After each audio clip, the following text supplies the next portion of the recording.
도마복음의 9장의 말씀은 이렇습니다. 예수가 말했다. 보라, 씨 뿌리는 자가 나갔다. 그는 손에 가득 씨를 쥐고 뿌렸다. 어떤 것들은 길 위에 떨어졌다. 새들이 와서 그것들을 쪼아 먹었다. 어떤 것들은 바다 위에 떨어졌다. 그것들은 땅속에 뿌리를 내릴 수가 없었고 하늘을 향하여 이삭들을 내지 못하였다.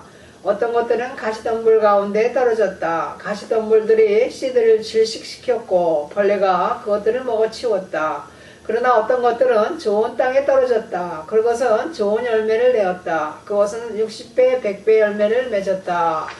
이 말씀은 여기 오늘 나는 그 마태복음 13장이 바로 같은 동일한 말씀으로 시작이 됩니다. 그랬을 때 제자들이 예수께 또 물어봤죠. 어찌하여 이렇게 비유로 말씀을 하십니까? 이렇게 물었습니다. 그러니까 예수께서 뭐라고 하셨습니까? 천국의 비밀을 아는 것이 너에게는 허락되었으나 그들에게는 아니 되었다. 물을 있는 자는 받아 넉넉하게 되고 없는 자는 있는 것도 뺏긴다. 이 말씀을 하셨습니다. 천국의 비밀이다. Secrets of Kingdom of Heaven. 이제 감추이고 비밀이다. 이래서 이것을 이제 뭐 은밀한 그 밀교적인 의미로 해석하는 사람들이 많이 있죠. 그래서 뭐 이단이라고도 하고 명제주의니 뭐 이런 쪽에 그런 것들이 있죠. 또 이제 뭐 어떤 코드식으로 해서 성경에 어떤 뭐 처음부터 끝까지 어떤 한 단어 이런 걸 픽업해서 그것을 이렇게 뭐 붓을 깨듯이 엮어서 거기에 어떤 진리의 뭔가 핵심이 있는 것처럼 이런 이단들이라고 하는 그런 것들이 많이 있습니다. 근데 이런 것들은 상당히 경계해야 되는 거죠. 여기서 주님께서 그 천국의 비밀이다. 이것은 먼저 말씀드렸듯이 아는 사람들이 있고 깨닫는 사람들이 있고 또한 못 깨닫는 사람들이 있습니다. 누구나 공이 다 동일하게 깨달으면 그게 비밀이 될 수 없는 거죠. 아까도 주님께서 제자들에게 너에게는 허락됐지만 저 군중들에게는 허락되지 않았다 이 말씀을 하신 거죠. 결국은 그것은 무엇을 말합니까? 우리 인간의 각자의 그런 마음, 내적인 마음 자세에 따라서 그 결과가 다르게 나타나는 거죠. 그것을 깨닫느냐 못 깨닫느냐, 눈에 보이느냐 안 보이느냐, 들리느냐 안 들리느냐 이렇게 나누어지는 것이죠. 그러니까 제자들에게는 허락되었다. 제자들은 어떻게 해서든지 진리의 말씀을 궁구하고 알려고 노력하여 있는 그런 진지한 그 구도자적인 그러한 자세가 있는 것이죠. 그렇지만 보통 사람들에게는 그렇지 않다. 보통 사람들은 세상적인 사람들인 거죠. 그냥 누가 얘기를 해도 자기 안의 것이 너무 꽉 차 있기 때문에 그런 룸이 없는 거죠. 그래서 그 사람들은 깨달을 수가 없는 거죠. 그래서 주님께서는 영적인 빈익빈 부익빈을 말씀하셨죠. 있는 자는 받아서 넉넉하게 되는데 없는 자는 있는 것도 뺏긴다. 결국 우리가 진리를 깨우치면 그 진리가 점점 더 깊이 더 넓게 점점 더 이렇게 심오해지고 원흉해지는 거죠. 그래서 구약에서는 의인은 돋는 햇빛과 같아서 영원한 광명에 이른다 이 말씀이 나오죠. 돋는 햇빛, 아침 해가 점점 이렇게 정오까지 이렇게 밝고 환해지듯이 우리가 주님의 장성한 분량에 이르기까지 그러한 지혜의 원숙한 단계를 설명하고 있는 것이죠. 주님께서 내가 그들에게 비유를 말하는 것은 그들이 보아도 보지 못하며 들어도 듣지 못하며 깨닫지 못함이니라. 이사야의 예언이 그들에게 이루어졌으니 이르렀을 때 너희가 듣기는 들어도 깨닫지 못할 것이요 보기는 보아도 알지 못하리라. 이 백성의 마음이 완악하여져서 그 귀는 듣기에 둔하고 눈은 감았으니 이는 눈으로 보고 귀로 듣고 마음으로 깨달아 돌이켜 내게 고침을 받을까 두려워함이라 하였느니라. 그러나 너희 눈은 봄으로 너희 귀는 들음으로 복이 있도다. 내가 진실로 너에게 이르노니 많은 선지자와 의인이 너희가 보는 것을 보고자 하여도 보지 못하였고 너희가 듣는 것들을 듣고자 하여도 듣지 못하였느니라. 이 말씀이 자주 나오죠. 이사야서에서 이제 나온 말씀이고 구약의 이사야서에 나온 말씀 주님께서도 같이 동일하게 그것을 인용하시고 또한 같은 내용으로 언급을 하신 겁니다. 결국 무슨 말씀입니까? 우리가 보아도 우리가 seeing이 understanding 우리가 이해하는 것이 돼야 되는데 그게 안 된다는 거죠. 우리가 귀로 hearing 듣는 것이 우리가 perceiving 우리가 그것을 인지하고 깨닫는 게 돼야 되는데 그렇지 못한다는 겁니다. 그러니까 마음으로 우리가 깨닫고 고침을 받을까 두려워함이라. 이 말씀이 뭡니까? 그럼 하나님께서 우리를 권리시려고 그렇게 사망의 길로 영원한 사망의 길로 빠지게 하시려고 이렇게 표현을 하신 겁니까? 그런 마음을 갖고 계신 겁니까? 그게 아니죠. 결국은 이거는 무슨 말씀입니까? 하나님께서는 길이 참으시죠. 우리가 죽는 순간까지 하나님은 우리를 기다리십니다. 우리가 회개하고 돌이켜서 하나님께로 가기를, 하나님의 복음의 메시지를 우리가 아멘으로 받고 주님을 예수 그리스도를 우리의 구세주로 영접해서 우리가 영원한 생명의 길로 나아가기를 원하십니다.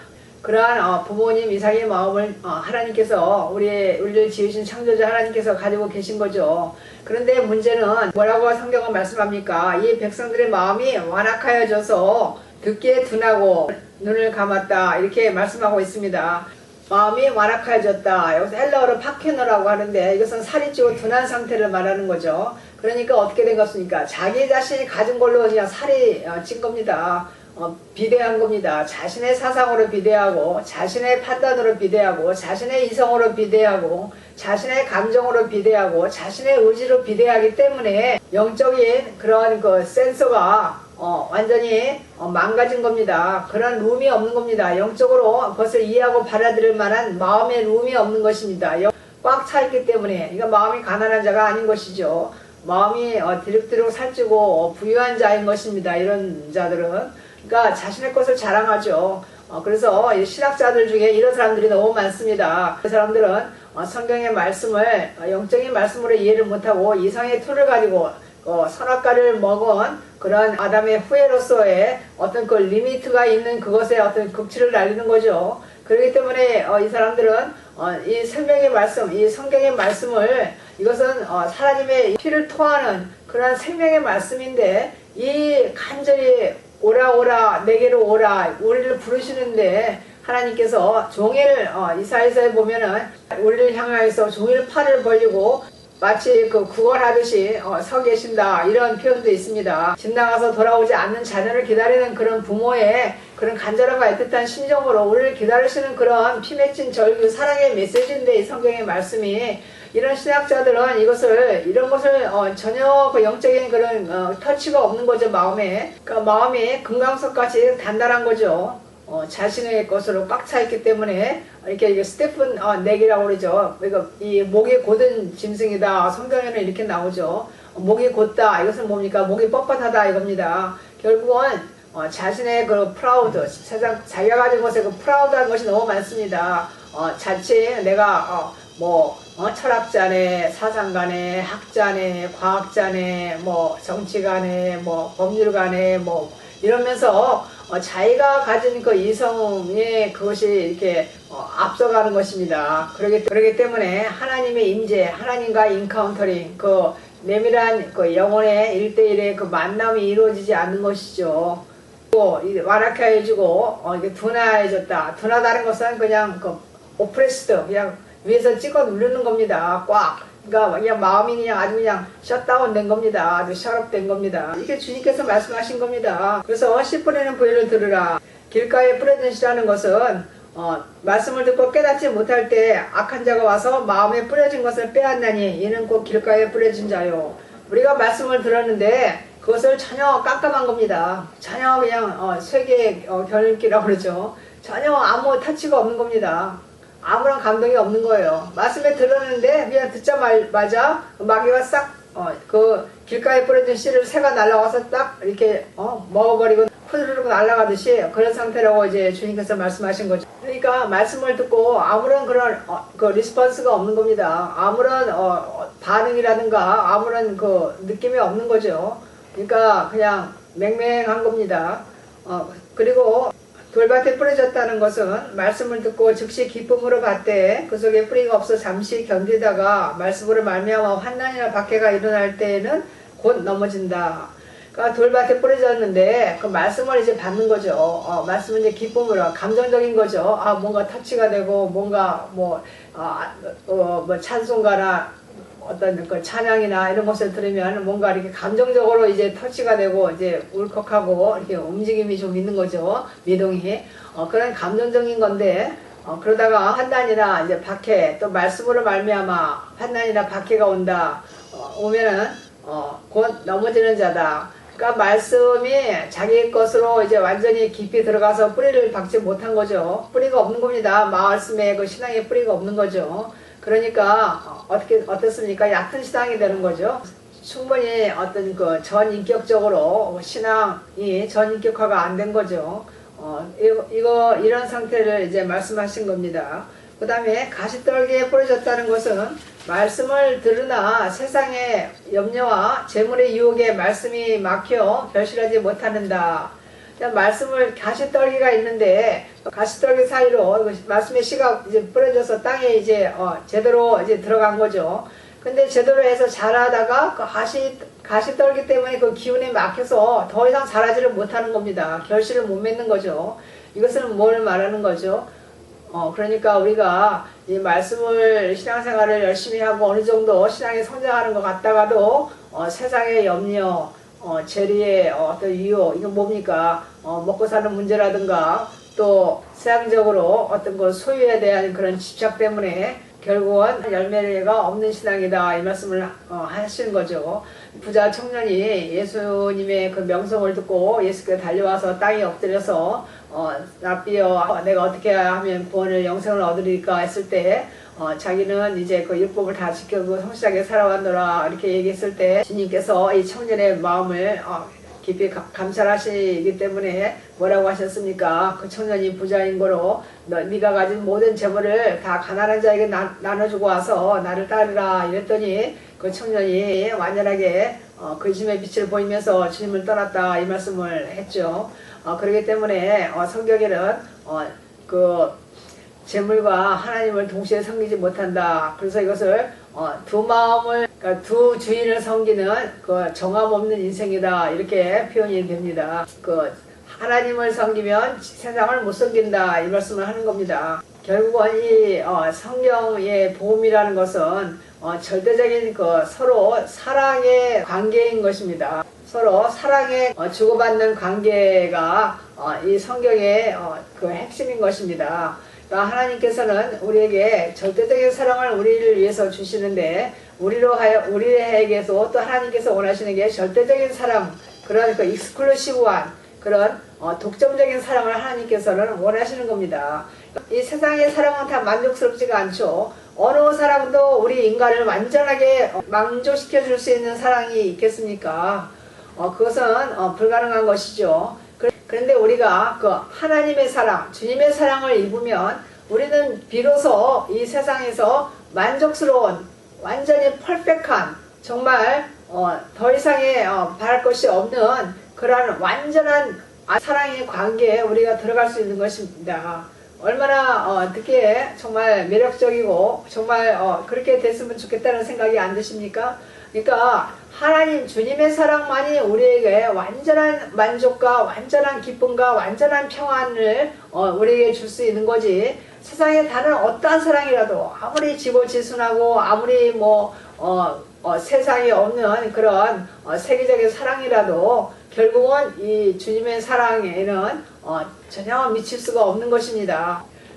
그런 하나님께서는 우리에게 뭐라고 말씀하십니까? 나는 질투하는 하나님이다, 이렇게 말씀하십니다. 하나님께서는 온전하신 성품을 가지셨는데 질투나 투기는 악이라고 규정하셨는데 그걸 하나님께서 악하시다는 것입니까? 그게 아니라 하나님께서 우리가 하나님 외에 다른 것을 이렇게 프라이어티를 앞에 놓는 것, 그것을 우상이라고 합니다. 성경에서는 그 자신의 우선순위를 다른 것에 넣는 것, 어떤 사람이나 어떤 재물이나 어떤 다른 뭐에 관심을 두는 그런 것, 그게 whatever, whoever이라도 그것을 우상이라고 합니다. 그러니까 하나님을 가장 우선순위로 놓고 하나님의 말씀, 하나님을 기쁘시게 하기 위해서, 하나님께 인정받기 위해서, 하나님께 상받기 위해서 살아가는 그러한 우리가 되기를 하나님께서 정말 원하시는 것이죠. 또 좋은 땅에 뿌려졌다는 것은 말씀을 듣고 깨닫는 자니 결실하여 어떤 것은 100배, 어떤 것은 60배, 어떤 것은 30배가 되느니라. 좋은 땅이라는 것은 결국 어떤 땅입니까? 자기 자신을 내세우지 않고 정말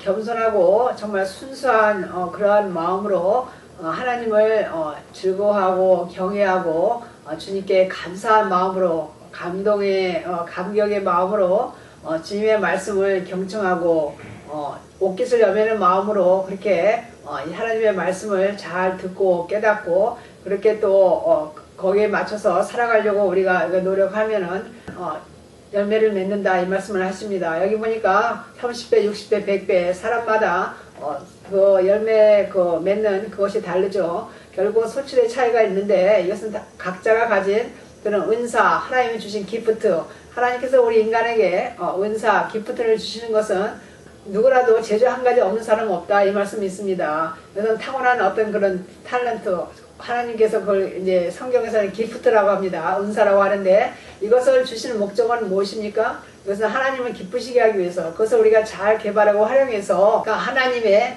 말씀을 전하고 생명의 진리를 전하는데 그 은사를 잘 활용해서 이 세상을 많은 사람들로 하여금 주님으로 의의 길로 생명의 길로 인도하는 그러한 사명을 다 부여하신 거죠. 그래서 이것은 세상에 있는 그런 기준은 아닌 것입니다. 세상에서의 성공이나 세상에서의 어떤 그 인정이라는 것은 수나 양의 그런 것에 기준을 두고 있습니다. 하지만 성경에서는 절대 수나 양의 기준이 아닌 거죠. 하나님께서 우리에게 어떤 그 점수를 매기시는 것은 그 기준이 그것이 아니라 우리가 가진 정황에서 우리가 가진 상황에서 우리가 과연 최선을 다했느냐 이것을 하나님께서 보시는 겁니다. 상대적인 그런 기준이 아니라 하나님께서는 각 한 사람 한 사람에게 그 절대적이고 고유할 그런 정황에서 얼마나 그 사람이 충성되고 성실하게 자기의 노력을 경주했느냐 하나님께서 이것으로 보시는 거죠. 그래서 하나님께서는 한 영혼이 천하보다 귀하다고 하셨습니다. 그래서 한 사람의 영혼을 구하는 것이 100사람, 1000사람을 위해서 뛰어다니는 것보다 더 귀중하게 보시는 그런 것이 있다 이 말씀을 하시는 거죠. 그렇기 때문에 우리는 어떤 교회나 어떤 사역에 있어서의 비교적인 상대적인 비교나 어떤 양이나 수 이런 것으로 우리가 보고 우리가 어떤 성공이나 어떤 그 실패 이런 것을 어떤 상대적인 박탈감이나 상대적인 그런 왜소함 이런 것을 느껴서는 전혀 안 되는 것이죠. 믿는 자들은 그러한 것을 간파할 수 있는 그런 영적인 안목과 그런 통찰력이 또한 당연히 주어지게 되는 것입니다. 그래서 우리가 알아야 될 것은 이 성경에 하나님의 말씀의 진리는 동양과 서양이 없는 것입니다. 동서고금이 없는 것입니다. 하나님께서 그러한 구분을 두고 계시지 않습니다. 그러므로 무슨 예수가 뭐 동양인이다, 뭐 이 복음이 이제는 한국화가 돼야 된다, 이건 서양의 신학은 잘못되어 있다, 이제 동양의 신학을 만들어야 된다, 이런 발상 자체가 기본적으로 성경의 가치를 상대주의적인 그런 인간적인 관점에서 보기 때문에 그런 표현이 그런 생각이 나오는 것입니다. 예수가 동양인이냐, 예수가 서양인이냐, 예수가 동네 사람이냐, 예수가 뭐 세계적인 사람이냐, 그것은 예수께서는 성경이라는 것은 트랜센던트한 겁니다. 초월적인 것입니다. 인메넌트한 것이지만 성경이 하나님의 영이라는 것은 트랜센던트, 이것을 이렇게 비욘드 모든 그런 경계와 모든 구분을 해서 넘어서는 것입니다. 우리가 리올더링 한다 이렇게 크리스찬 월드뷰에서 우리가 이렇게 표현을 하는 것은 하나님께서는 어떤 자연적인 그런 법칙이 있지만 그것을 하나님께서 리올더링 재창조하시고 나가시는 그런 하나님이십니다. 그래서 우리 인간도 그런 의지가 있는 것이죠. 역사적으로 우리 인간의 어떤 사조라는 거, 사상적인 그런 변천은, 사상적인 그런 기존은 항상 이게 변화되어 왔죠. 그래서 어떤 A라는 어떤 사상이 있으면 거기에 또한 반발해서 B가 나타나고, 뭐 고전주의니 낭만주의니 뭐 이런 것들이 다 그런 거 아니겠습니까? 뭐 모더니즘, 포스트 모더니즘, 어떤 B가 있으면 또 거기 반발해서 또 C가 생겨나고 이렇게 자꾸 가변적으로 이렇게 변하는 것 같은데 그것은 이게 정함 없는 인간의 생각 때문에 그런 것입니다. 근데 이 성경의 말씀이라는 것은 이것은 우주적인 가장 objective한 앱솔루트한 트루스다 이렇게 우리가 얘기할 수 있습니다. 그러니까 가장 객관적이고 절대적인 진리가 되는 것입니다. 이것은 unchanging, 불변한 것입니다. 그렇기 때문에 하나님 자체가 불변하신 분이시고 하나님 자체가 그 진리가 영원에서 영원으로 이르신다. I know I am. 이것은 하나님의 그 존재 자체가 영원에서 영원이다 이 말씀인 것입니다. 하나님의 존재는 어떤 소스가 없는 것입니다. 그래서 하나님의 속성을 무슨 과정신학이나 과정철학자 같은 뭐 화이트헤드나 뭐 존 캅스 이런 사람이 주장하는 것 같이 하나님이 어떤 그 과정적인 그런 속성을 가지셨다. 일시적인 과정적인 그런 영향을 하나님께서 받으시고 그런 식의 해석이 아닌 것입니다. 항상 끊임없이 역사상에서 하나님께서는 일을 하시면서 하나님의 목적에 의해서 역사를 주도해 나가시는데 하나님께서 이미 작정하신 그런 방향과 하나님께서 이미 셋업하신 그 계획에 의해서 역사를 용이 주도하게 한치 오차도 없이 주도적으로 진행해 가시는 겁니다. 그렇기 때문에 다른 어떤 물리적인 속성이나 이런 것에 하나님을 적용해서 그 속성을 말씀하는 것은 그것은 굉장히 성경에 있는 근본 진리와는 전혀 부합되지 않는 것입니다. 우리가 이제 그 주의 복음을 전하는 데 있어서 구원의 확신이다 이 말씀을 많이 하죠. 그러면 이제 보통 세상 사람들이나 교회 안에 있는 분들도 아니 그러면 뭐 구원의 확신이 있으면 누구나 예수 믿고 구원받는다 이렇게 말만 하면은 그게 값싼 그런 복음으로 아무렇게나 살아도 되느냐 뭐 이런 비난이나 이런 퀘스천을 다는 그런 경우가 많이 있죠. 그런데 구원의 확신을 주는 것은 우리가 임의로 갖는 것이 아니라 우리가 예수를 구세주로 영접을 하면은 그 우리 안에 주 성령께서 하나님의 영께서 우리 안에 머무르시는 거죠. 우리 안에 계시는 것입니다. 그래서 그 성령께서 우리에게 점차 이렇게 구원의 확신을 우리에게 주시는 겁니다. 우리가 가지고 싶어서 가지고 안 가지고 싶어서 안 가지는 게 아니라 우리가 예수를 구세주로 영접을 하면은 그 순간부터 성령 하나님께서 우리 안에 계시면서 우리에게 주님의 진리를 점점 깨우쳐 주십니다. 좀 더 깊이 있게 심도 있게 점점 이렇게 더 깨우쳐 주시는 것이죠. 그래서 우리의 심령을 성령께서 이렇게 통촉하시고 우리의 심령을 성령께서 이렇게 살피시고 또한 타don하시고 또 우리를 위해서 대신 간구기도 하시고 또 우리를 위해서 탄식하시고 우리를 칭찬하시고 이런 성령님과 나와의 어떤 교제를 하는 그런 가운데서 우리가 신앙생활을 할 때 우리가 점점 더 이렇게 구원의 확신이 생기면서 확신으로 나가는 것입니다.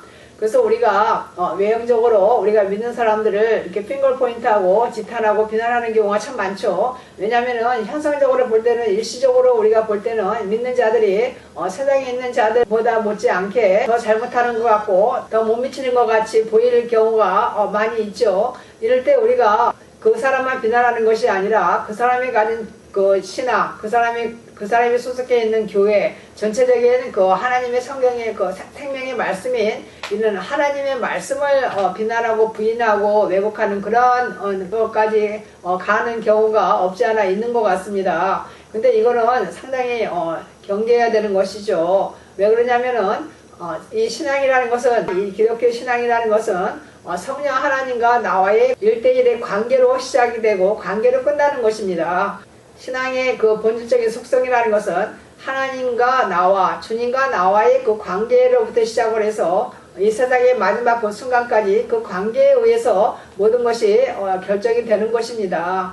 그러므로 우리가 어떤 한 사람에 대해서 그 사람의 어떤 그 단편적이고 그 부분적인 어떤 하자가 드러난다고 했을 때 우리가 그 사람의 전 인생을 우리가 다 알 수는 없지 않습니까? 그러므로 이 세상의 마지막 순간에 그 사람과 하나님과의 관계가 어떻게 형성이 될지는 아무도 예측할 수가 없는 것이죠. 사후에 그 사람의 세계가 영원한 생명인지 영원한 사망의 길인지는 아무도 알 수가 없는 것입니다. 그것은 하나님만이 아시는 거죠. 그렇기 때문에 우리는 함부로 남에 대해서 일시적인 현상을 가지고 너무 그것에 이렇게 익스트림하게 너무 극단적으로 뭔가 이렇게 속단하고 정죄하고 이렇게 평가하고 이런 것을 금해야 되는 것입니다. 그래서 우리는 그 어떤 사람이 잘못하거나 뭐 문제가 있다고 생각할 때는 더군다나 이제 교회 지도자들 목사님들이나 교회의 어떤 리더나 어떤 크리스찬이나 이런 사람들의 어떤 문제가 드러났을 때는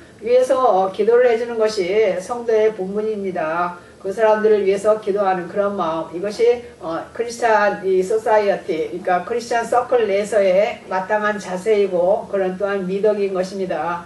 어떤 그 목사님에 대해서도 한국에서 그 사람의 뭐 학력이나 뭐 그런 걸 가지고 너무들 이렇게 핑거 포인트하고 문제시하는 것은 그건 세상적인 안목입니다.